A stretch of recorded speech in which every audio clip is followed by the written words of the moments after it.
Welcome to Meadowlarkers 49. No Amin Al Hassan today. We do have Kate Fagan and a special guest, Joe Posnanski. And Joe, it's good to see you again. It's great to see you, Howard. And who is your friend behind you? My dog Wesley, who's sitting behind me and is undoubtedly going to interrupt this thing 9 times. Outstanding. Yeah. We did not go over this with you because we had you on short notice, but we do our honorary captains for the number 49. And today Kate does not like this part of the program, but our honorary captains today, I'm going to suggest we go with either the two knuckleballers. We can go with Charlie Huff or Tom Candiotti, both 49s. We could go with Dennis Smith, the great Broncos safety. We could also go with the San Francisco 49ers. But today I was thinking, because we're talking home runs, we should go Barry Bonds, Harmon Killebrew twice, Lou Gehrig twice, Frank Robinson, among many others who have hit 49 home runs in a season. Oh, I like that. And Joe, just to be clear, the reason I don't like this game is because it exposes my ignorance when it comes to jersey numbers. Apparently, I'm only capable of remembering very famous basketball numbers. So obviously, and 49 is not one of them. Yeah, when we were like 1 through 5 and then 20 through 25, I really loved this game. From here on out, though, maybe when we get into the 80s again, I'll throw like a Jeremy Shockey out there, sure. Mark Bavaro, something like that. But for now, I'm out of my league. Yeah, and 49, if you're going outside of like pitchers, 49 is just going to hit you with like defensive backs in football, some obscure numbers that no one, maybe some fullbacks that don't even have fullbacks in the NFL anymore. So, all that's going to go. But the reason why we're here is because we want to talk numbers. We want to talk cheating. We want to talk culture. We want to talk about, is it finally time, have we reached our point where the real home run champions got to go? And the numbers are the numbers. We're talking about Aaron Judge, when Aaron Judge is essentially 11 home runs shy of the record. And yet we've spent a whole lot of the season talking about whether or not this is legit.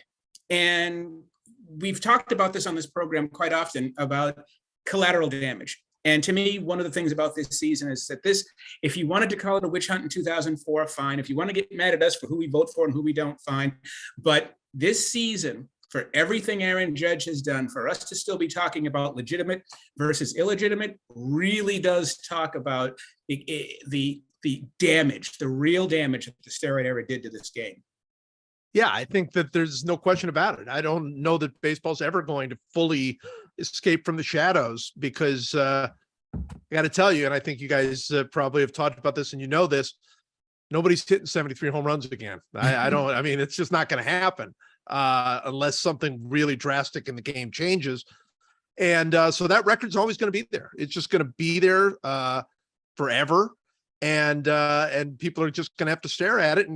And of course, staring at it makes a lot of people very, very angry. So, yeah, I think what people fully did not appreciate during that time, even in the couple of years afterward, when baseball finally did start testing and things sort of started to clean up, was how long this was going to last. And it's not just those guys, whether they go into the Hall of Fame or not. It is about, in my mind, it didn't overshadow what Aaron Judge did. I think everybody appreciates what he did, but this guy had an incredible season, and we're sitting there talking about stuff that happened 20 years ago. I hate that. I hate that part of the game.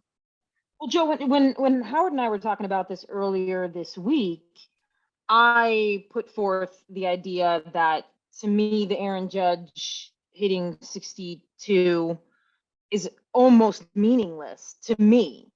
And obviously, it's not meaningless, even from a strictly economic point of view. If somebody's offering him $2 million for that baseball, like other people have decided that there is value in this. But I think it brought up this larger idea for me of like the ripple effects of the steroid era. And to me, it's even more than just baseball. It's even outside. I don't trust any record pursuit anymore. I can't get invested in it the way I did get invested in it almost, 2 decades ago or whatever it's been. is it, and for me, it could be I've grown out of my daily love of baseball. Like, I'm acknowledging there are other factors that might lead me to feel this way, but like Sure. for someone like you who is, I assume, as invested in baseball now, or as they might have been in the past, like, where do you stand on this question of meaning when it comes to records like this? Well, I've always, and Howard and I have talked about this. I've always sort of been a little bit, I wouldn't say dismissive of records. I think they're important and they give us an opportunity to sort of look at baseball history and all of that. But look, nobody can tell you this better than Howard Bryant. What Henry Aaron had to go through to break Babe Ruth's record was it's inhuman what he had to go through to break that record. So how much he hated that record for years and years and years. He didn't want to talk about that record. So yes, we can all celebrate him and admire him for breaking it, but it was such a painful experience. So, when Pete Rose went for his record again, the same thing, it's like he was trying to beat Ty Cobb. It just, so I like to look at it individually. To me, there's no question Babe Ruth is the all-time record holder. I never question. I don't think every era of baseball has reasons that you can write it off, right? And I don't like people saying, oh, Babe Ruth's 60, that's legitimate, but Barry Bonds 73 is not. It's absurd to me. So I don't know that I still like big numbers like 3,000 hits or 500 home runs, but records themselves, I don't know. I don't know that I've ever felt that strongly about them, just because I see what, every single person that has broken the home run record basically has had to go through a serious pain. Including Roger Maris. Roger Maris. Exactly. It was really very interesting for me to see Roger Maris's son say that they should put like a distinctive mark on Barry Bonds' record. I mean, his dad was in agony because they put the asterisk. Have you forgotten what they did to your father? Exactly. For once again, I'm feeling out of my depth. Can you tell, why was it painful for Roger Maris? Well, nobody wanted him to break the record. Nobody. I mean, he, not only because of everybody loving Babe Ruth, but also because his teammate was Mickey Mantle, and everybody thought if it was going to be anybody who can break Babe Ruth's record, it's going to be the superstar Mickey Mantle. And so people, it was agony for him. He was, pretty famously losing his hair at the end of the season. I mean, he was in such, he just couldn't sleep. It was horrifying and agonizing for him. And then he broke the record. And then they're like, no, not legitimately, because you didn't do it in 154 games. And they threw it wasn't an asterisk. It was a distinctive mark, but it's become through history known as an asterisk on it. And it was terrible. It was a terrible experience for him. And he didn't like talking about it afterward. I mean, it's amazing that thing is like a curse that goes along with the joy. And by the way, Aaron Judge didn't look like he was having a whole lot of fun at the end of the year either. He didn't. Couple of weeks, right? And it's one of my favorite things when you read it. I think it's in Halberstam's October 64. The great quote when they're talking about, the writer comes up to Maris, hey, Raj, do you think you're going to break the record? And Maris says, how the fuck should I know? I mean, there's a guy who's enjoying the moment right there, right? There's a guy who is embracing history as it embraces him. Yeah. So there's that. And obviously they're not doing it in 154 games, which is also sort of hot garbage. And I think that every time we think about these records, and it is true that people pay an enormous price of what is the legitimate record, and you're thinking about this, especially with the Maris family. They've had to go through this not once but twice, because they had to go through it with Mark Mcguire. Yeah. So first, Roger's dad's got to go through it when he breaks Babe Ruth's record, and now they got to deal with it again with Mcguire in that record. And they tried to get into it and tried to make that a celebratory thing, but it clearly would not be in a very short amount of time. Right. And then, of course, Barry shatters both of them, both Mcguire and Maris and Sosa in between. And now you're dealing with this. And now the Maris family is suddenly back into the spotlight because of the American League record, or of what is considered to be the legitimate record. And it's really kind of a difficult place to be, because to me, I sort of felt like if anybody was going to recognize the danger of asterisks, it would be the Maris family. Right. But they have been propped up, as Kate was saying, as one of the I guess the byproducts of the steroid era is now they're the clean ones. So everyone keeps looking for the clean one to cleanse us of 1994 to 2006 or whatever you want to call the era to be. Yeah, I think that's 100% right. And I think that word cleanse is exactly right. I mean, there were people sort of going to the Maris family asking like for forgiveness or something. It was really strange. And look, one of the cool elements of this for baseball was that the American League record was still 61. The Yankee record was still 61. It was a Yankee who was doing it. Of course, the home runs through the years have been from Ruth to Maris, right? So I think there was a cool sort of bit of history that went with it that you could sort of use. But then as soon as he breaks the record, people are lining up to say he's the true champion, he's the legitimate champion. And by the way, we love Aaron Judge and have absolutely every reason to believe that everything he's doing is very much on the level and awesome. We don't know. I mean, we don't know anything. No, I mean, it's you go true. back and read 98. You read, I think probably the most sort of adamant anti-steroid guy in our business in sports writing is Tom Verducci. And you go back and read the glowing things he wrote about Mcguire in 98. They were sportsman of the year. And you read the glowing things and you realize, hey, don't fall for anything, right? I mean, let's honor the incredible season Aaron Judge is having without making him some pure paragon of sport, because it's dangerous ground. Don't trust anyone, Dr. Jones. But I want to say one thing. You want to talk about your faith being shattered, Kate Fagan? We got weights and fish. That's right. We got weights and fish, and then we got Magnus Carlsen accusing his opponent in chess of cheating, of Hans Niemann of cheating. And so, look, I mean, if I can't catch a fish without worrying about if there's a lead ball in the middle of it and some fillets to pump up the weights on this, we got weights and fish. Yeah. Well, I was going to say, Joe, to your point, and Howard, to what you were just saying, like if we're saying whatever the steroid era ended, Howard, you kind of said 2006. I don't know if there's like, a gravestone that we point to with a year on it. First full year of testing after the hearings, et cetera, et cetera.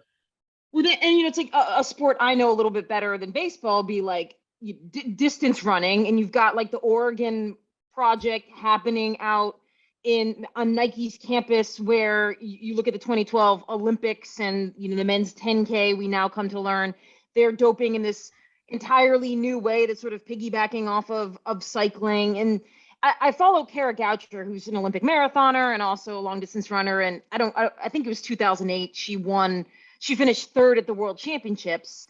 And then whatever year it was, a couple years ago, retroactively, they call her and they're like, you actually finished second.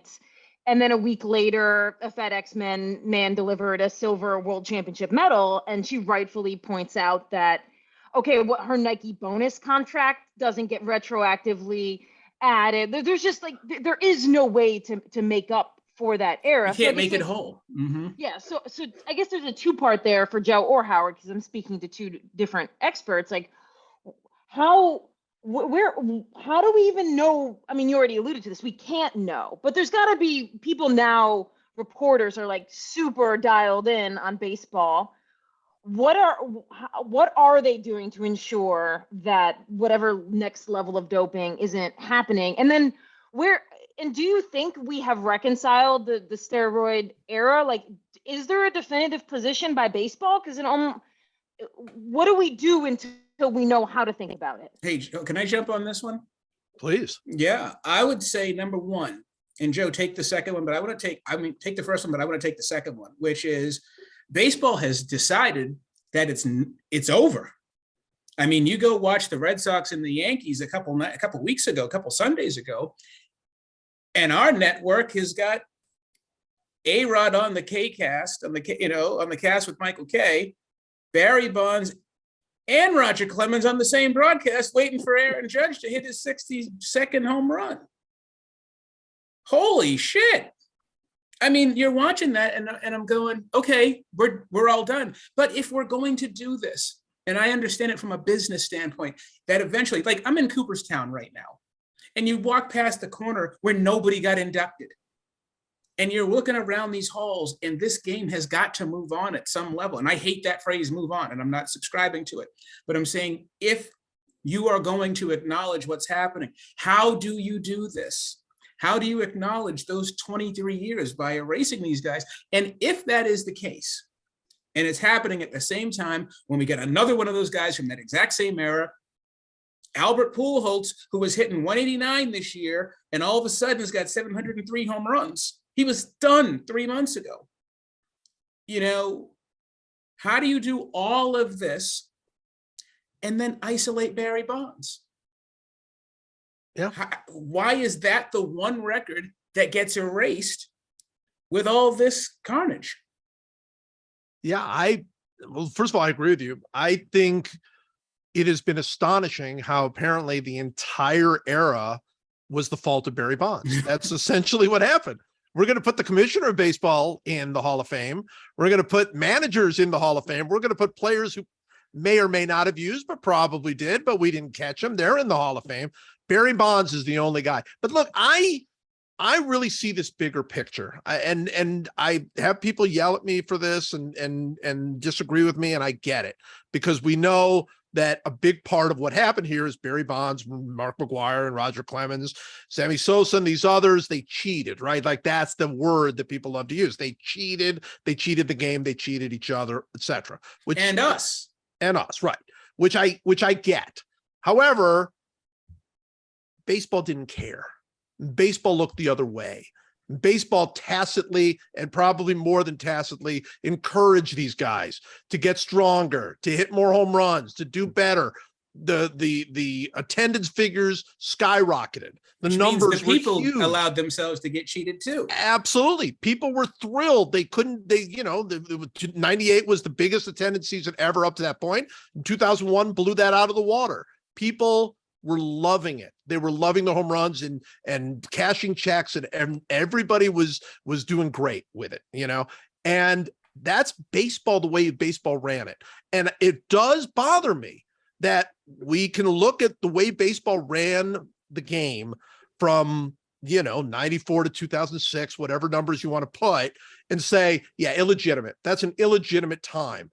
But then you look at baseball before 1947, which is much worse, and go, no, that's legit. That's all legit. That's the Ted Williams hit 400 and Babe Ruth hit 60 home runs. And that's the greatest conspiracy in the history of the game, to keep an entire race of people out for 70 years. Exactly. And I understand what people want to do is point at players. It's so much easier. They're the ones that are out there. So you can blame Barry Bonds, say, oh, Babe Ruth didn't do anything wrong. And which, he cheated in his own ways too, with corking bats and everything else. But regardless, you say, well, Babe Ruth was a cheater. These other guys just played the game that was handed to them. But you got to say, as Barry Bonds wasn't the only one using, right? I mean, we don't know the numbers. We don't know the percentages, but they're pretty high, right? Don't you think? I mean, they're pretty high. And that's baseball. I mean, that is baseball. Exactly. And Kate, I was going to throw this out at you too, is that when we think about records, and you brought up cycling and you bring up track, and they wipe out records. When you cheat, you get erased.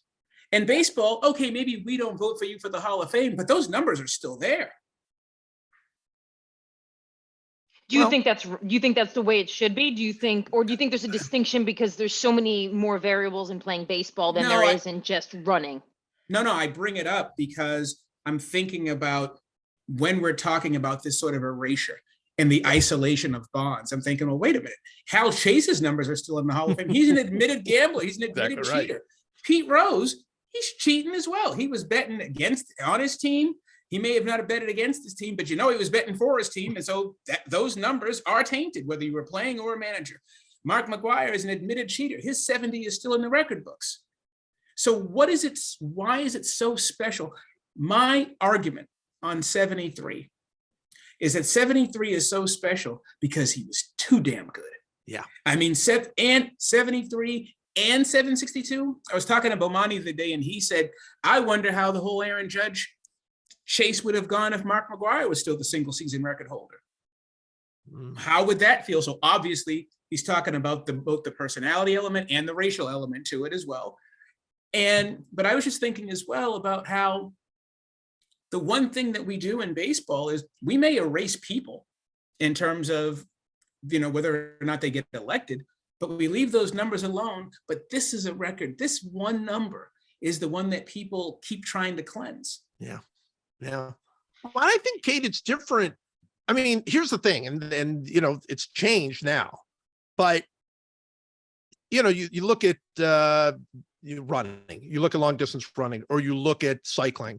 They did test. Okay, maybe the tests were inadequate. Maybe they clearly, but they tested.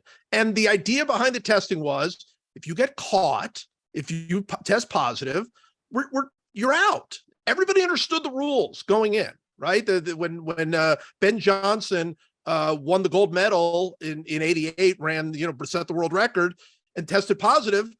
Everybody understood the rules. You tested positive, you don't count. Carl Lewis wins the gold medal. That's it. You're out. There was none of that in baseball. There was no testing. Nobody cared. Nobody noticed. I mean, people say, well, Barry Bonds didn't get caught. There was no way to get caught. They weren't trying to catch him. They were looking at the game and going, Mark Mcguire and Sammy Sosa are bringing a lot of people into the game. And I understand that there's, look, the Players Association was against testing, but baseball didn't fight for testing. That's the way the game was. And that to me is a very big difference. Yeah. Kate, what do you think of erasure of this? Go ahead. Say whatever you were going to say, because I know you got to go. No, I had two questions, and I guess I'm now playing like the kid learning, which I'm happy to do because I want to know the answer to these things. Do you think, Howard, that Barry Bonds does not have like the gig on ESPN because he's more reclusive as well, or is it like a joint thing, or is it solely in your mind that like we want to dump all of our steroid era angst onto Bonds because he's the perfect villain? Well, I think that one, I don't know how much Barry Bonds ever wanted to do TV. I think we live in a time of anti-heroes right now anyway.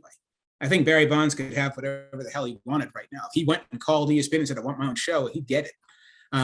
If he had something to say, if he wanted to do a documentary, or if he is doing, somebody's going to listen to Barry Bonds right now. There's plenty of avenue for Bonds right now.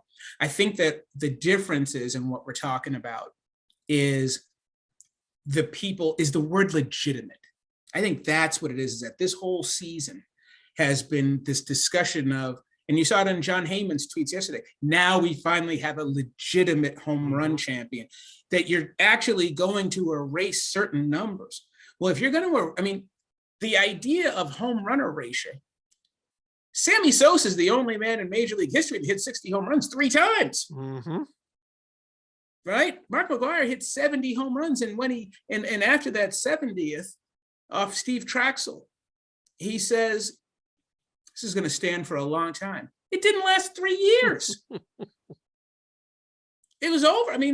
By mid-season in 2001, that record was in jeopardy. And so it's almost as if what you really have here is a very American approach. And this is what we do in this country. You find the bad apple, you isolate the bad apple, and you leave the culture intact. And he's your steroid era's Richard Nixon. He's your guy that everyone is going to look at as the corrupt one. He's the symbol. And what I do find very interesting is that because we have a broader array of people who are doing the talking because of social media, because of time changing, there's a fair amount of people who aren't allowing that erasure, who are like, no, let's actually talk about this. We're not going to just take Barry Bonds and throw him in the corner and say he's the reason for everything. And it's been a really interesting discussion. Dave Zirin wrote a column about it the other day. There's been, a good back and forth. And I do think that it is very curious to me, and I'm not being coy about it. I think it's really interesting that he is the one guy. We've not talked about erasing records in the sport at all, ever. Even during the steroid era, people weren't like, those records have to go. And yet now we're talking about legitimacy. I mean, shit, Rafael Palmeiro's got 569 home runs. He's one of the first guys to get busted during testing. His numbers are still in the record book. Yeah. So, because I do have to go in a minute, but I want to know, because I'm not on the inside of this, Joe, and I think you definitely are more so. When you you alluded to like Aaron Judge's record, like as far as we know, it's legitimate. Like, where are we now on feeling like baseball is a clean sport? I think baseball has done the same thing that the NFL did, which was put in enough testing that people believe. And that's it. That's all it is. I think it's getting to the level where you can get people to believe in your sport again, right? And that's what the NFL did when they really had their steroid issue. Nobody thought that the steroids were gone from the NFL, but they caught enough people and punished enough people that it's like, okay, I believe in the sport again. The sport is back. I believe in it. And if you have ringworm, you keep it to yourself. And so that feels very different than the like USADA, USATF. Oh, I mean, yeah. when you read about a track athlete going through dope testing after their race, I mean, they're there until 1 a.m. Right. No. filling out paperwork. And you get the sense that they actually legitimately are trying to find every single person doping. I remember when I was working on this back, and Joe knows this, when we had the USADA, and in addition to filing our game stories, we were making calls to Dick Pound and to all the other guys over there, and to Travis Tigert and the rest of them. And I remember Travis telling me point blank, the goal is to catch people. Yeah. That's what testing is for. It's Not to catch people. Make you think running's clean, but to actually make running clean. Yeah. That's right. It's to catch people. And I don't think anybody at USADA or frankly, some of the drug testing in general across the board would look at baseball and go, there's a model program, right? I don't think anybody's thinking that baseball is going beyond the call of duty to catch cheaters. They're just trying to make it so that fans will believe in the game. That is what they want to do. That's the entire goal. They catch some people, and you go ahead and give an 80-game suspension to somebody like Fernando Tatis Jr. and everybody goes, oh, okay, the game's clean. The game must be clean. They caught somebody, so they're really watching closely. And I don't have any reason or suspicion that the game isn't, or that anybody like Aaron Judge or anybody else would be using, and because it's a much different era, and people will come down hard on you. Everybody's seen what the punishments are now. They didn't see that back then. Nobody in their right mind would have said in 1999 or 2000 or 2001, oh, Barry Bonds is not going to go to the Hall of Fame. Like, nobody would have even thought that way. Even if they knew he was using steroids, nobody would have thought that way. It really only happened later that people retroactively started getting so upset and angry and feeling cheated. That came later. Yeah. Kay Fagan, you've got to go. I'm gonna hop, but this was really fun. We should do this more often, Joe. Have you back on? I love it. Talk some Absolutely. baseball. Yeah. I'm sure you're not busy enough. I'm handing you more airtime. All right, thanks, y'all. Kate, remember, Meadowlarkers 50. You Yeah. think about that.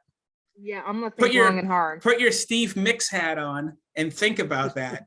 I'm gonna be Googling some 50 jersey numbers. Or is it Sid Fernandez or Tom Bolton or Tom Browning? Who is the 50? Who is the number 50? Get with. Yeah. Right? Bye, y'all. See you later. All right, Joe, it's just you and me. Awesome. We're putting in, like, we got the call to the bullpen, and we're gonna take this thing home. All right. We're gonna go 3 and 3 innings and clean it up. I want to throw another thing at you, because I really want to get at this as an idea. Did you ever think that it was ever feasible in baseball to wipe out records? No. Me neither. No. It was never even a consideration. You never heard about it. You never, the only thing that It's really funny because you as a devoted baseball fan understand this. Nobody is ever going to break the wins record, right? The wins record is 511 wins by Cy Young. Nobody's ever breaking it. Nobody's ever coming close to it. Nobody's ever going to come within 150 of that ever again. Well, we know that. Probably now within 200, 250. I mean, I don't think anybody's ever come close. Certainly. Right. We know that. Does anybody know how Cy Young won, 511 games? He pitched when the mound was 50 feet away. He pitched underhand. He pitched this. I mean, like the guy started in 1890 there are 8 balls to a walk back. Exactly. The rules changed throughout his career. And yet we're like, that number is sacred. 511. That number is sacred. Can't touch it.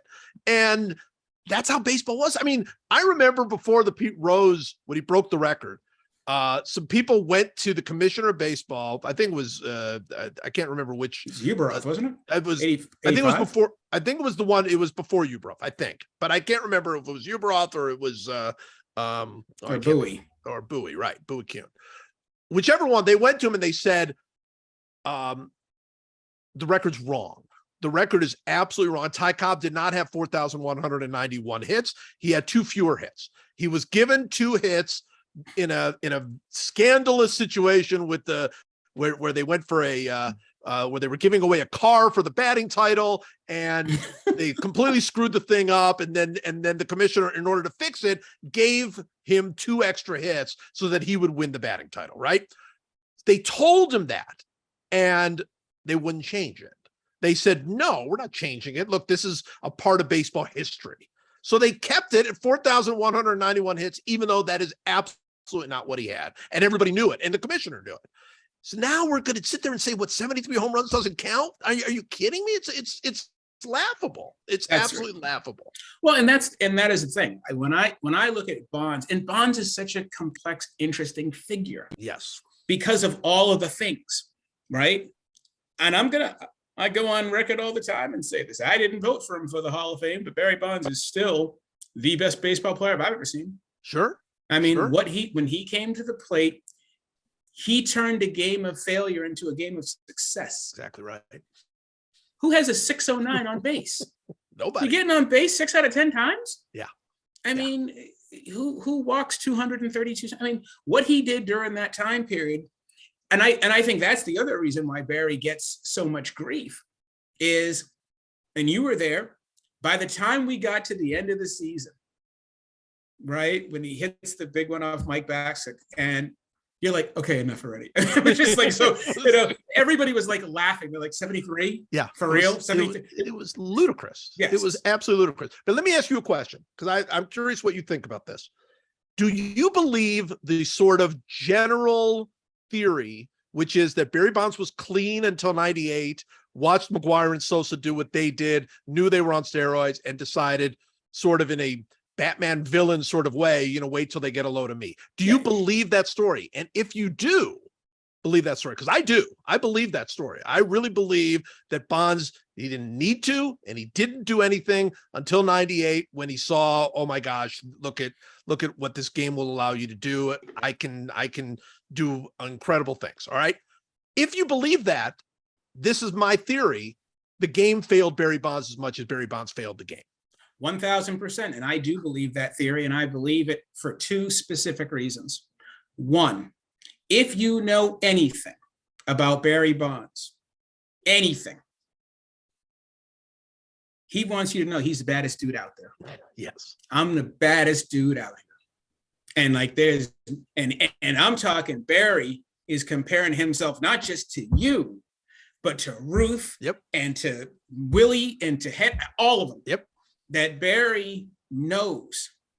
And remember that famous baseball, not Baseball America, it was a USA Baseball Weekly cover, Bonds or Griffey, who's better? Remember that from the early 90s? Right. I mean, that's central. Yeah.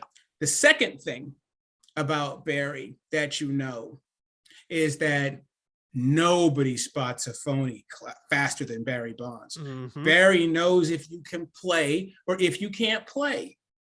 And the one thing that has hit me about the steroid era more than any other player, as much as people like to clown Alex Rodriguez for being too insecure, and for needing a hug and having a centaur on his wall or whatever that shit was, right?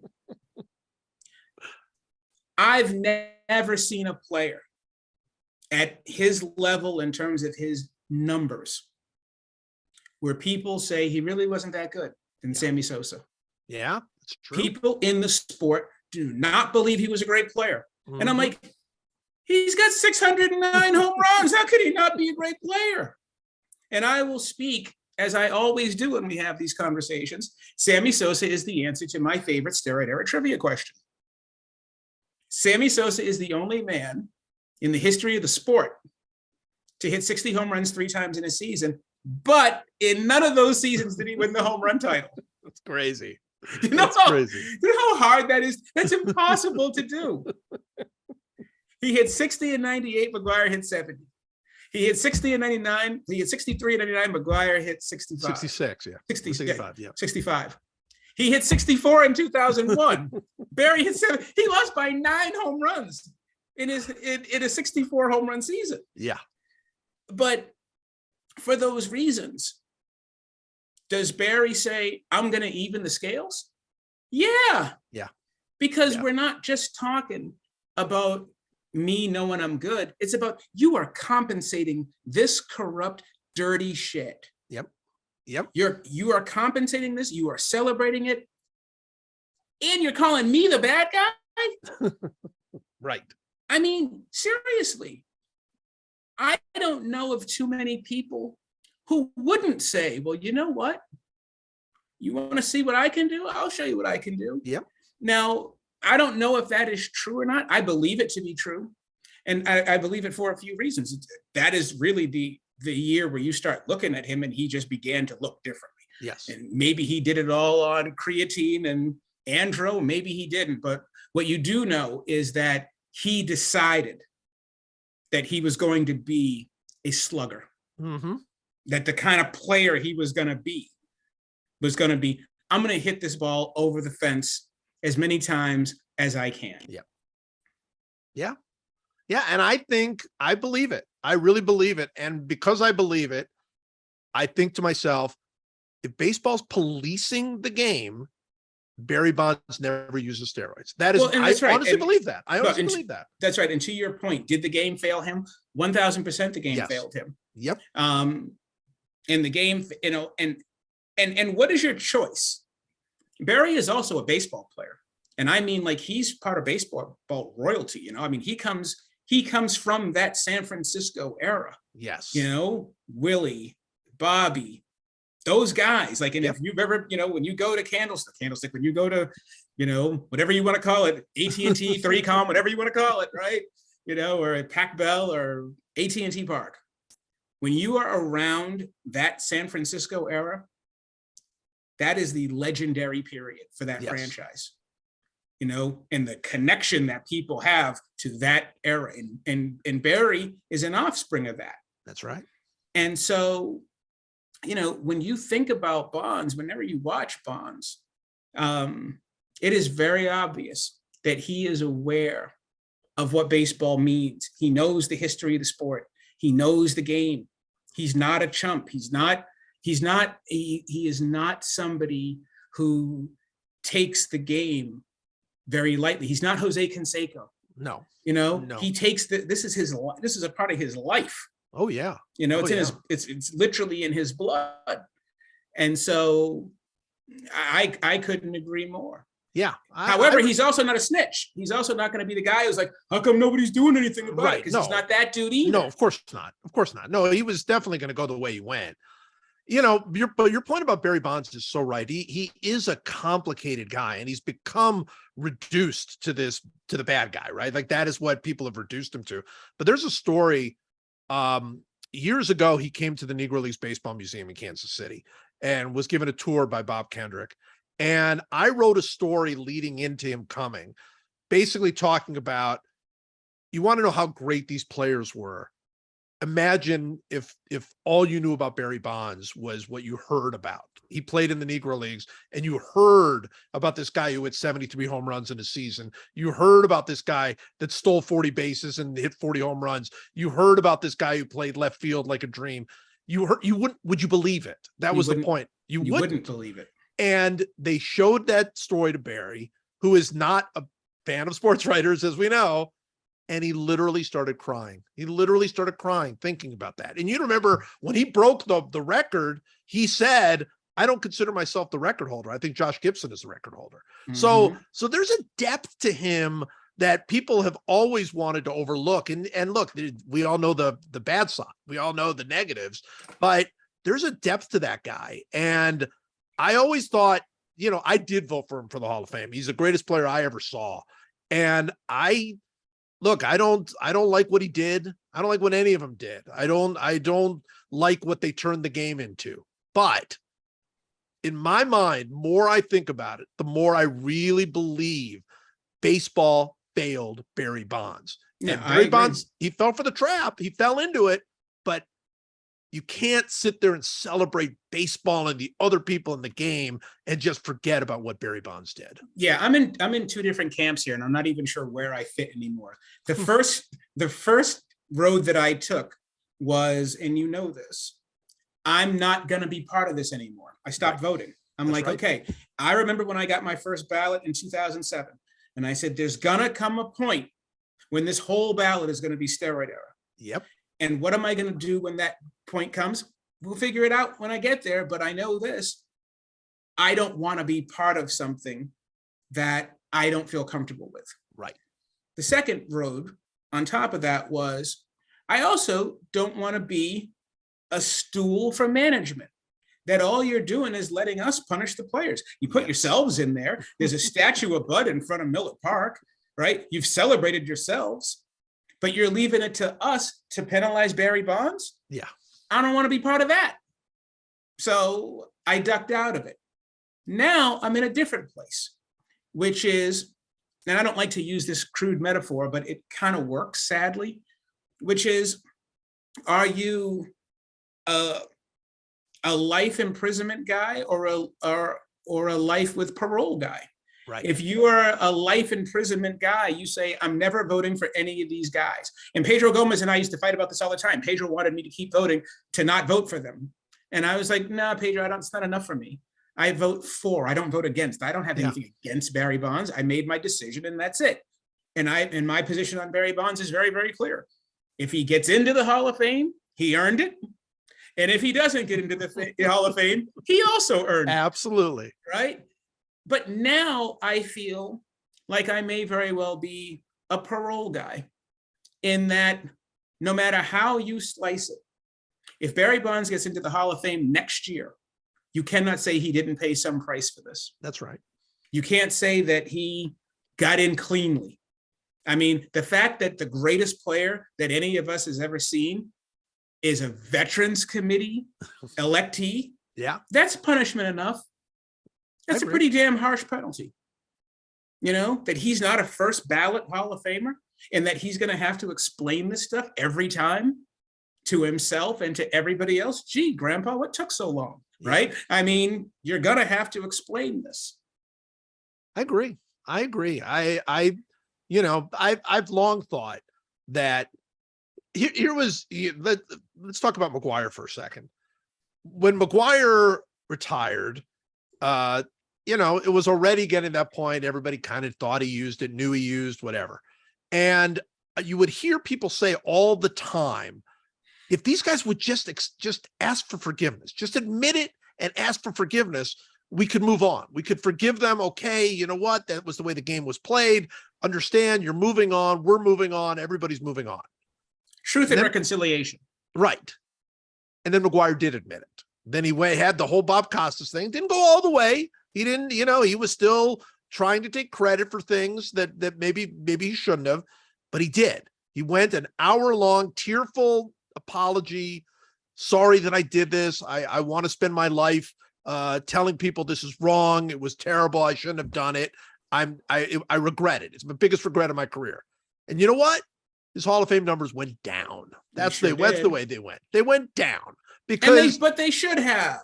Well, but it's not a question of that. To me, it's a question of, do you believe that forgiveness is what you're looking for, or did you just want confirmation so you could go ahead and see? And that's where I disagree with you. Where I disagree with you is this. The reason why I think Mcguire's numbers went down is because his confession was a condition of employment. Well, that's true. He wanted to work. And La Russa was like, well, man, if you want to be in the game, and now he's in the game. Yeah. And I was like, this isn't something that you're doing because this is the right thing to do. You want to work. Well, he wants to be in the game, though. He wants to be in the game. But he didn't need the job. Well, I'm not saying he needed to work because I didn't say he needed to work. I said he wanted to work. He wanted to work. He wanted to be in baseball. He wanted to be in baseball, and to be a part of being in baseball meant apologizing for what he did. And he did it. I mean, look, I'm not sitting there and throwing roses at Mark Mcguire. I'm just saying that what we say we want is not really necessarily what we want. 100% on that, because I think that if Barry Bonds was like, yeah, I did it, they'd be like, so what? We already knew you did it. We already and it wouldn't do, and he'd be like, thing. why am, and that's the thing. What am I confessing to you for? He's no respect for you. I don't care about you anyway. No, that's true too. Right? It's like, I don't care what you think of me. I'm getting in on my merits. And I think where he's in a lot of trouble is that I don't think he has as many friends in that room as he thinks he does. No, he doesn't. And that's not. It's like he really seems to believe that, well, once I get away from the writers, everybody else will understand me. Those dudes are more hardcore than we are. Way more. Totally 100% agree. Way more. I keep saying this all the time. Same thing was true of Rose, but to a lesser extent. They think that the players will never vote for Barry Bonds, ever. I mean, of course they won't. Look, today's players, I think, would, but those players wouldn't. No, the players from before, the players who are in the Hall of Fame, they're not voting for Barry Bonds. No, they're just not. Now, maybe some people from his era will, maybe out of guilt. Maybe they managed to get into the Hall of Fame themselves. I had guys telling me, because I always do it whenever, I don't know how you deal with your vote, but with my vote, I call as many Hall of Famers as I know. Sure. That I'm on good terms with and I talk to. Used to talk to Henry about it, talk to Eck, talk to a bunch of guys, talk to Joe Morgan. Sure. They're like, nope. Oh, Joe Morgan was, Joe Morgan was he was the ringleader. He was adamant that he was never getting in. So yeah, I mean, I don't see any path for Barry Bonds to get in the Hall of Fame. I really don't. Unless there's some sort of special committee that the Hall of Fame puts together that basically is the idea of like, okay, we need to just figure out what we're going to do with the steroid era guys. And once and for all, we're going to just have a vote and we're going to make a decision. Until that happens, which is, I think, years and years away, he's not getting in. Clemens is not getting in. No way. And neither is A-Rod, despite the wonderful broadcast on ESPN. Final thoughts for me on this. I still say, as we think about this period, and props to Aaron Judge, because he did the work, right? I mean, he had an amazing season. It is kind of unfortunate that we're talking about it in this way, but it's also, we all got to sit with it. And the idea that somehow 73 is the tainted number against a whole bunch of clean ones is nonsensical, both in recent years and historically. So there's that. And I also think too, when I really start to consider how we dealt with this entire season, I think that the wound is still open. Yeah. Your thoughts? The last part you said is 100% right. I mean, it's always right. I agreed with all of it, but I particularly agree with that. The wound is open, and it's not, if ever somebody actually hit 65, 66, 67 home runs, it would be even more powerful, even stronger. The people would be saying, oh, now it's only Mcguire and Bonds in front of him, and we know that those guys did this and that, and look, but does baseball deserve that? Does baseball deserve to have to pay a price for that era? I mean, I think you'd have to say yes. And but will we ever be able to move on? I like what you say about parole. I mean, at some point, let's move on. Let's move on. And by the way, let's enjoy Aaron Judge for doing something incredible. Because baseball is way different now than it was in 2001, not just because of steroids. The strike zone is bigger. The pitching is better. There's more relief pitching. Everybody's throwing 100 miles an hour. What he did this year is its own incredible achievement. And we should be able to just appreciate that without saying, Barry Bonds, that guy was bad. I hate that. I hate that about the game. Yeah, well said. Well said. This was Meadowlarkers 49 for Kate Fagan, who left us, for Amin Al Hassan, who was never with us. And for Joe Posnanski, who we are grateful for, I am Howard Bryant. We will see you on Meadowlarkers 50